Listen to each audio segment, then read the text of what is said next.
5, 4, 3, 2.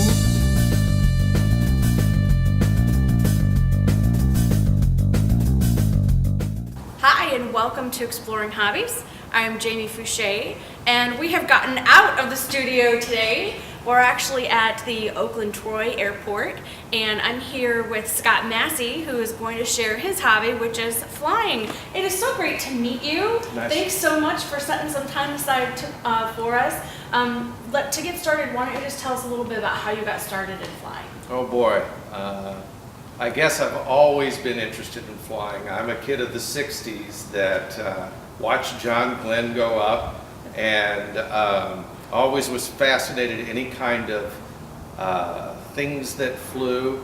I destroyed plenty of paper airplanes and models in my day. Later in life, when I had a couple of dollars, I started in remote controlled airplanes. And one day I asked my wife if she thought it'd be a good retirement project for me to learn how to fly. She said, well, why don't you let me know how much it costs and we'll figure that out. So as a good husband, I did that and came back, and she said, well, I think we have the money now, why don't you go get started? I left skid marks. Made a blazing trail out. And so getting started starts how? Learn lessons, I'm assuming? It does. What's that process like? It's a fairly regimented setup. It's a combination of both self-study and what we call dual instruction. Learning how to fly is really pretty easy. It makes sense. You turn the wheel to the right, you turn right, you turn the wheel to the left, you go left, you pull back to go up, push down to go, pull back to go up, push forward to go down. That all makes sense to you. Doing it well takes practice. And that's what you do. You first learn how, with an instructor, how to basically fly. Your instructor gives you the basics of flight, gives you tips and techniques to get you in the air. And after you've satisfied your instructor that you know what you're doing, you do what's called solo, fly by yourself for the first time.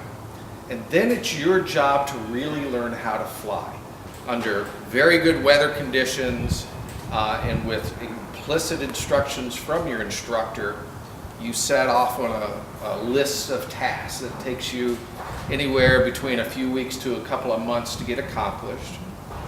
You come back, you do some more dual instruction with your flight instructor. You might do a stage check with another instructor. You're all working toward the goal so that you can pass your written FAA exam and then pass your flight check with an FAA inspector. And once you get done with that, you are a pilot that can take people, fly at night, all sorts of fun stuff. That's really exciting.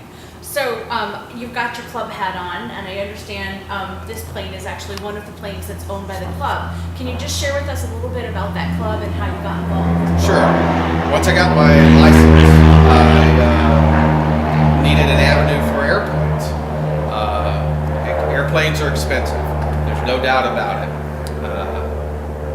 A way to curb the cost of aircrafts is to join a club, where in our case, the Warren Flying Club is a mix of 40 members who own 3 airplanes. We spread the cost of operation amongst all of us, and it becomes very, very reasonable.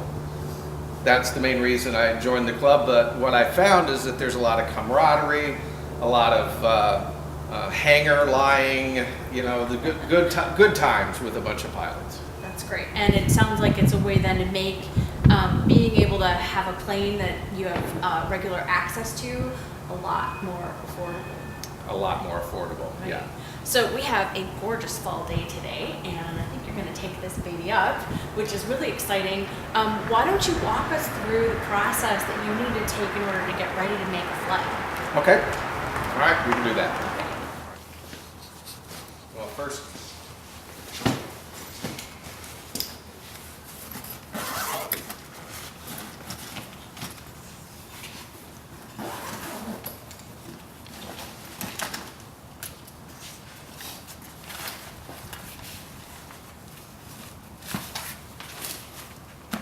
That's a communications bag? This has got all sorts of crap in it. It's your crap bag. It's my bag of crap. It's got aviation maps. It's got hardware that I'll use inside the airplane. Normally I would put this in the back seat, but we're probably going to be full, so I'm going to throw it in the back, and I'm just getting it ready to go. So my method of doing a pre-flight is to get the plane ready for me to get in it. And in order to do that, you have to put some of the stuff in there beforehand.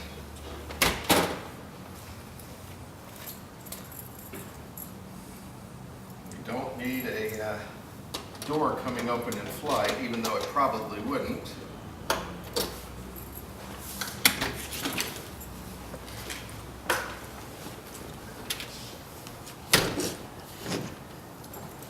So it's made out of aluminum. This is a pitot-static tube. This thing uses ram air. As air comes in, it's measured by instrumentation on board. Tells you how fast you're going. So I'm looking to make sure that it's clear. There's a little hole in the back, making sure that it's not obstructed by a bug. I'm looking generally at the leading edge of the wing. As I go around, I'm looking for anything that might be loose, missing hardware. When I get to the control surfaces, I'll physically move them. I'll make sure that the linkage is attached. There's some counterweights that I look for to make sure that they're still there. I'll come back to the flaps. When I get back over, I'll extend those. So you never know, something's always popping up. Dora just didn't want to cooperate. Yeah, I didn't look at it close enough. So, checking the fuselage, looking for any, obviously imperfections. Again, particularly interested in the leading edge. Making sure all the control surfaces move free and correct. Do that one more time for me, please. The rudder I don't push around a lot because it's going to push against me and it's aluminum. I don't want to bend it. But again, I'm looking for obviously missing stuff. You can tell by inspection when you walk up to the airplane, it is an airplane. And that it appears that it has all the pieces. But I'm looking for something that's unexpected. Is everything secure?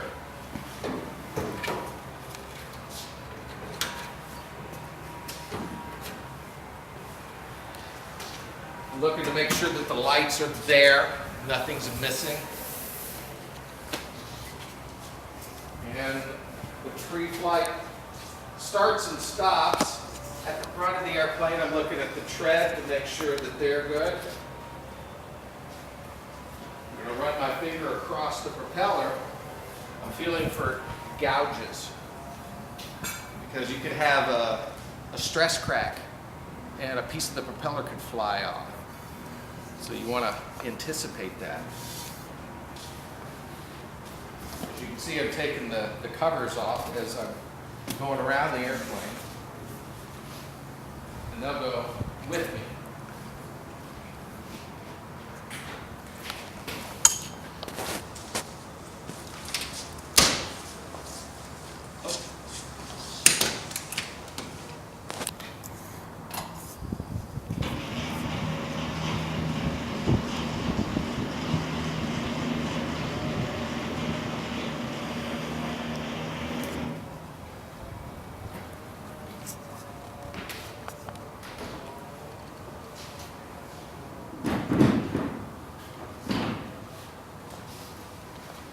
These are the flaps. These actually extend the wing surface and improve the slow flight capability of the plane. You use it for landing or in other certain conditions.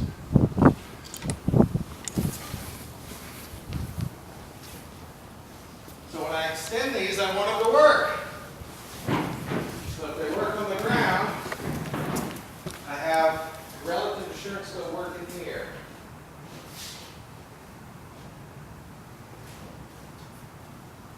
This is a battery chart. We keep the batteries topped off all the time. And we also keep an engine heater operational all the time. During the winter months, it's imperative. These things will not start. These are air-cooled engines. Okay.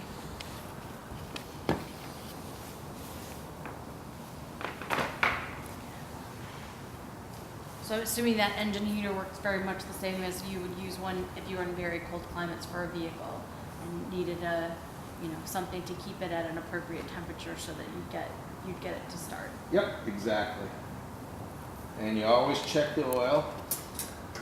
Make sure you have the right amount.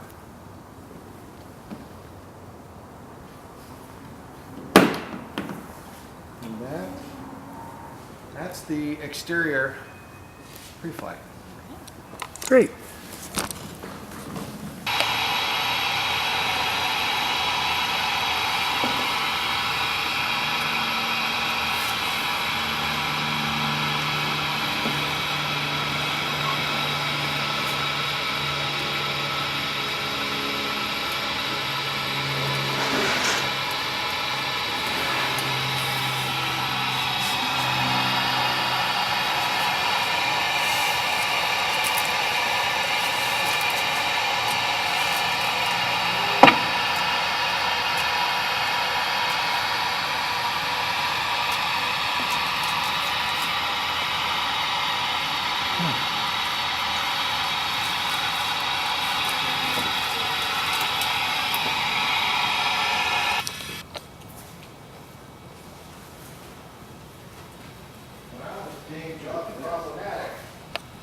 Cylinder. What's a cylinder? I think like it's like a.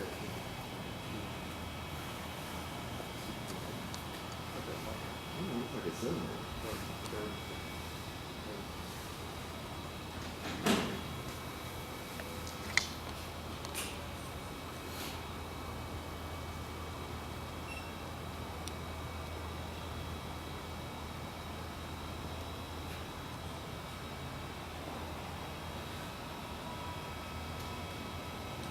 Sorry about this.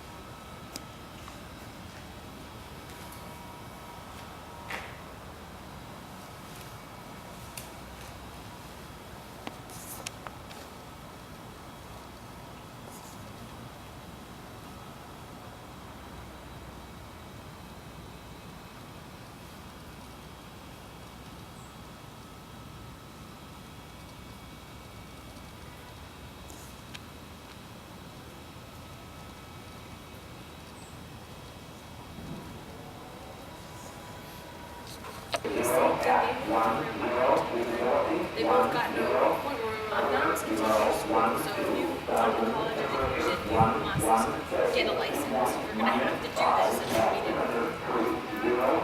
They were driving from Sterling Heights to Dearborn to go to you around your bar. We needed a pretty cool bus that does that. So, yeah. They made it last minute too. No, it's not. I think the day I turned 16, I went to the Secretary of State.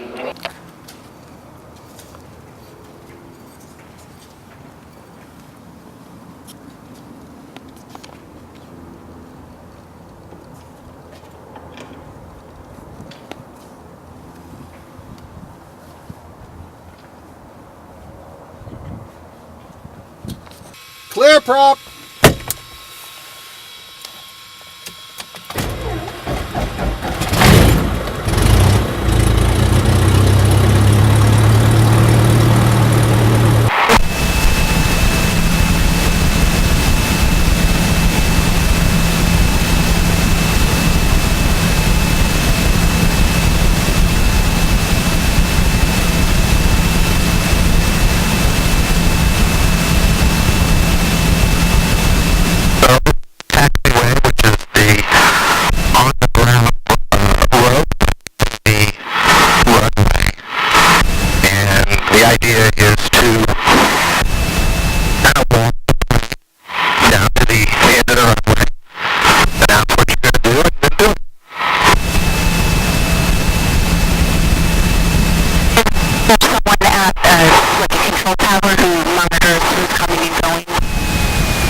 beacons are on. And strobes. Now we have relative assurance that the plane's going to work for us. Good to know. It is good to know. Open short traffic, Skylane 9359 Hotel, approximately 27 northbound, Oakland, Troy.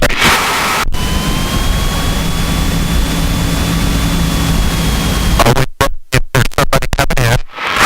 There wasn't.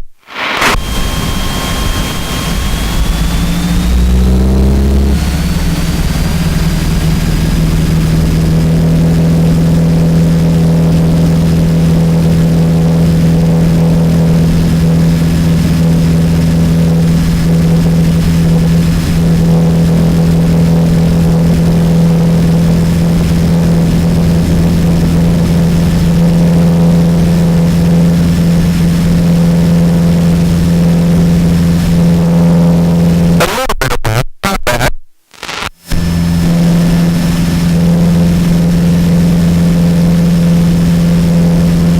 You okay? Good. Is there a standard height that you'd like to get to when you're driving in a city?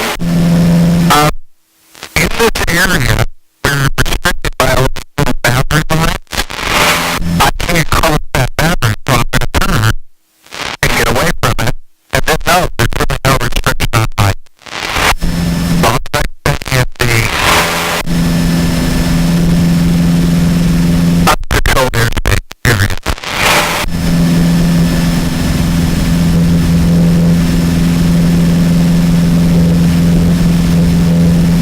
So we got a little wind today.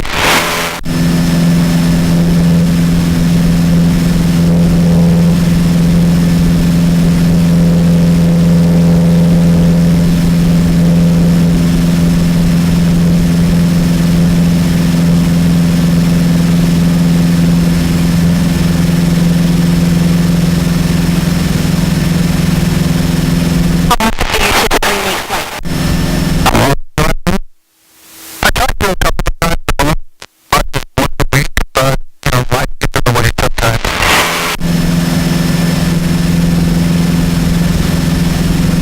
So the heater's on full, and that's too hot, and this control, that's your control, pushing in to make it my time.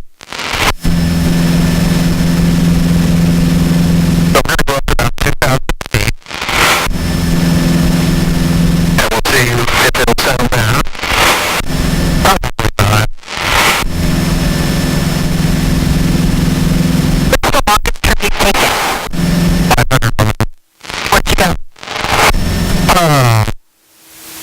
Well, now to think about it, Moscow was the farthest that I went. That wasn't quite 500 miles. Straight across the lake. That was a lot of fun. Makes you think, how good is your airplane? How good are your pilot skills? How well did you check out everything? Because once you get over the middle of Lake Michigan,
Are you all nervous right now? Yeah, that's terrifying.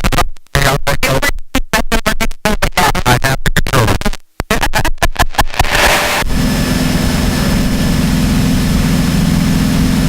You know, eventually you get the plane adjusted that you can fly with no hands. And that's for the plane, that's for the passengers, that's for everybody.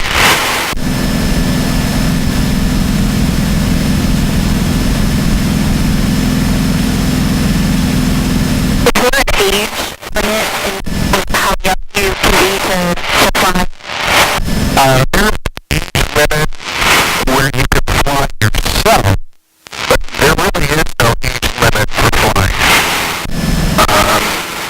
Visual traffic, 6622 Golf, right now 122 for low approach, signal counter tail, executive traffic. You might remember years ago there was, I think he was a 10-year-old that was flying across the United States, which would have broken a record of some kind. Alright, so we're over the Macomb County area right now. All sorts of stuff out here.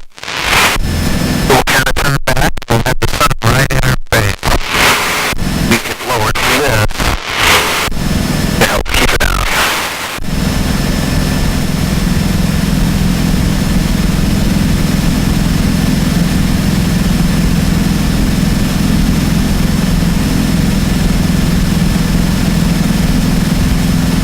But what I'm putting into this GPS is the airport. And now this will draw a line to the airport, and you can just follow the line.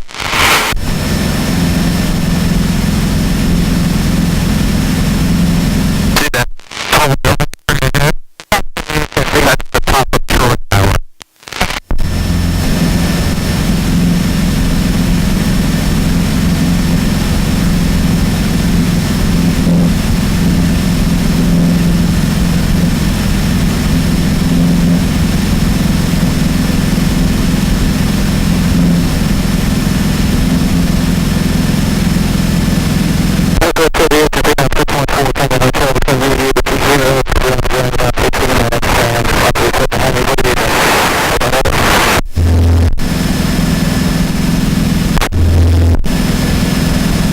We're about a little more than 7 miles away from the airport.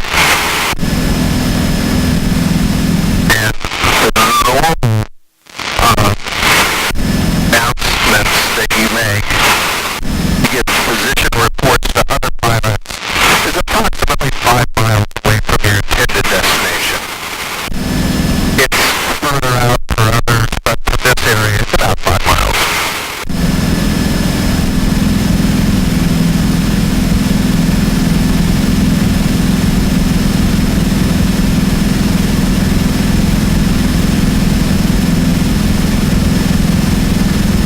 Exit traffic, 6622 Golf. So the airport runway is this way, and we want to land going that way, to the west. But the traffic pattern around the airport is counterclockwise. So you really don't want to go and turn on the departure into the runway. So what we'll do is we'll close over the middle of the runway, nobody is there, and then we'll circle around and get into the pattern.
hard landing 27.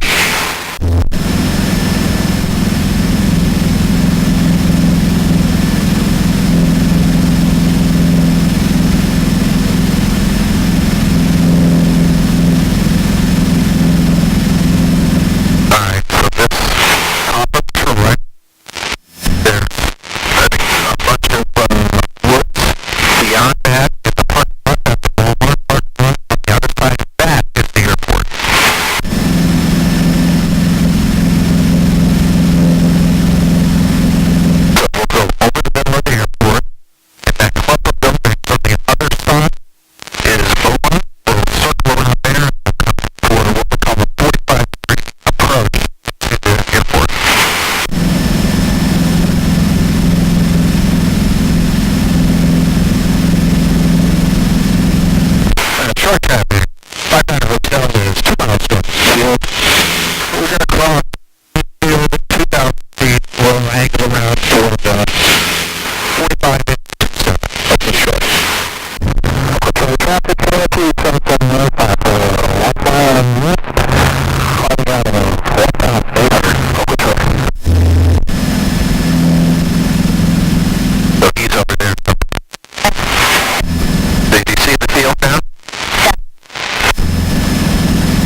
That was great. Yeah.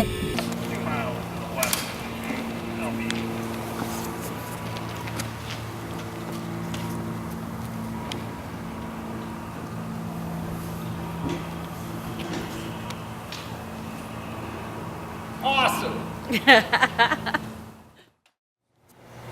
Scott, that was really incredible. Thank you so much for not only sharing about your hobby of flying, but taking us for a ride. It was really wonderful to be able to participate with you and to get out of the studio to do that. We really appreciate your time today. If someone wants to know a little bit more about flying, where can they go to find out more? There are a bunch of websites that you can go to. You can go to ours, which is the WarrenFlyingClub.org website. Okay. You'll probably get a hold of me, and we can talk from there. You can go to any local airport, and there's going to be a flight school there somewhere. Or you can go to the AOPA, which stands for the Aircraft Owners and Pilots Association, and you can get a list of wherever you want to go. They'll be able to hook you up. Great, excellent. Thank you so much. We had a really great time out here at the Oakland Troy Airport with you today. That's it for our show today, everybody. Please look for future episodes of Exploring Hobbies.